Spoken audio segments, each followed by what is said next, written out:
Bueno, laugarren beko bigarren azterketako bi ariketan eskatzen digute kalkulatzeko zatiketa honen hondarra, zatiketa egin barik eta Ruffin erregela erabili barik.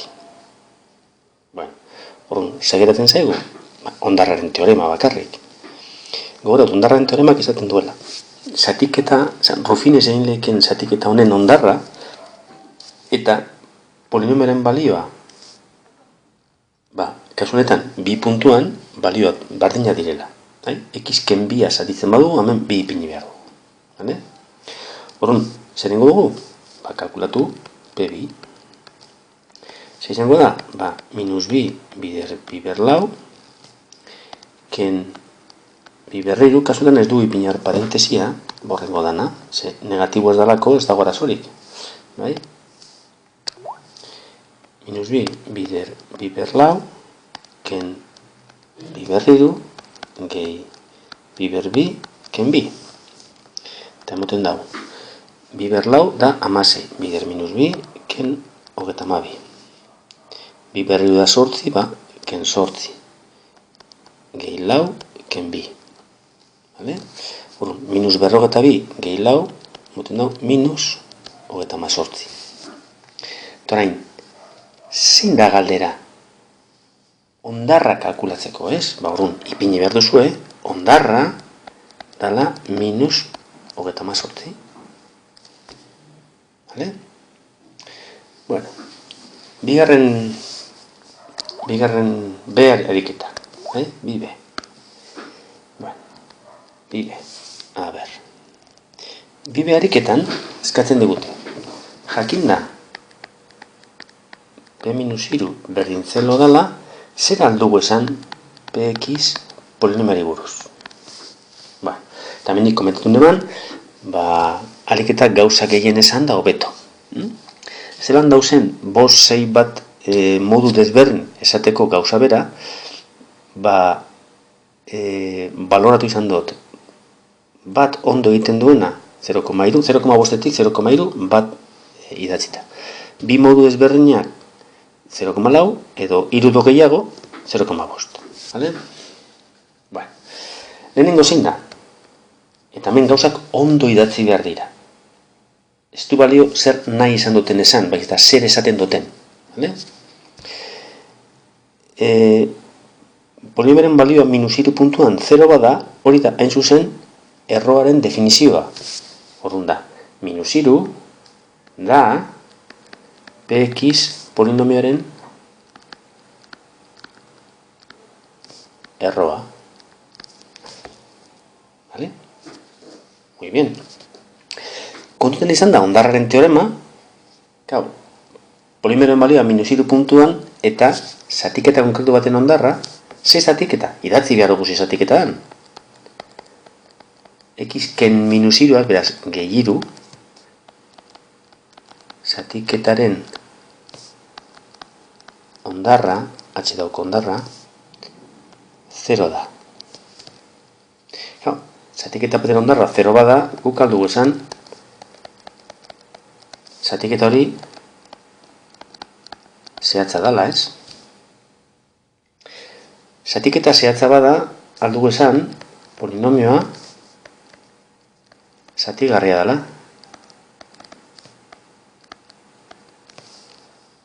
X gehi iruaz. Edo, aldugu esan, X gehi iru da PX polinomioaren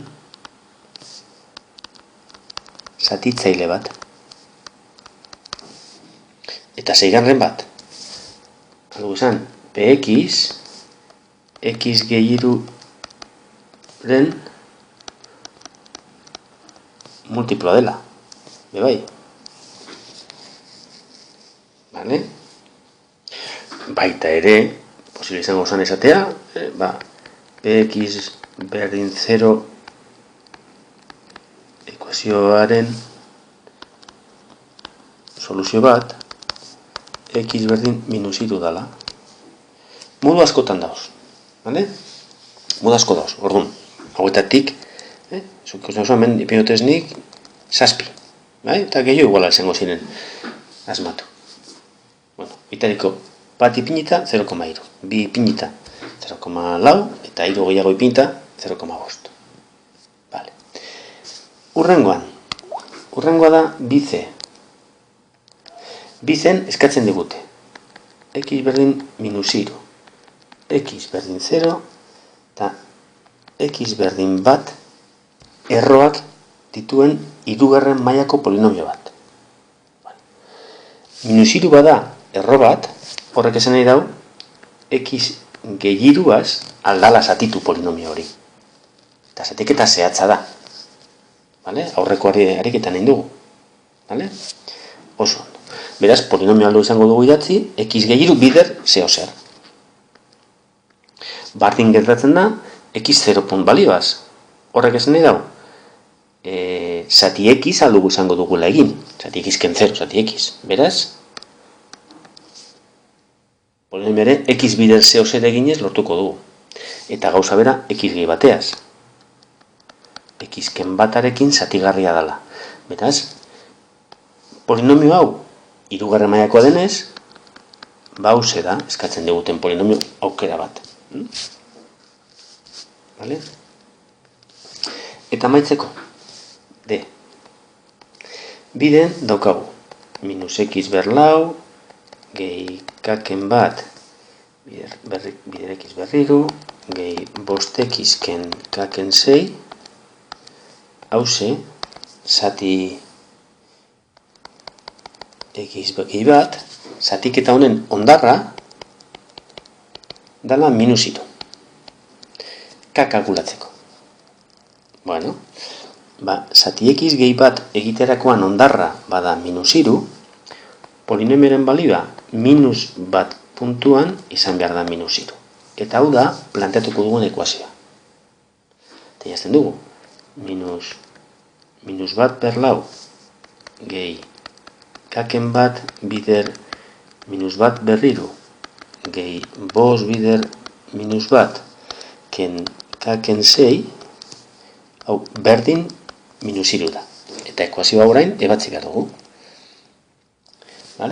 Minus bat berlau, bat. Kanpoko minusaz, minus bat. Minus bat berriru, minus. Bider kaken bat da minus k gehi bat. Minus bat bider bost, ken bost, eta ken k ken 6 bat, ken k gehi 6 berdin minus 3. Beraz, kabiak itxitamen, daukagu minus 3, gehi bat, ken bat, gehi bost, ken 6. Bat ken bat fuera, bost ken 6 minus bat, ken 3 minus lau. Minus 2k berdin minus lau. Hau da, k izango da bi. Minus lau zate minus bi, bi.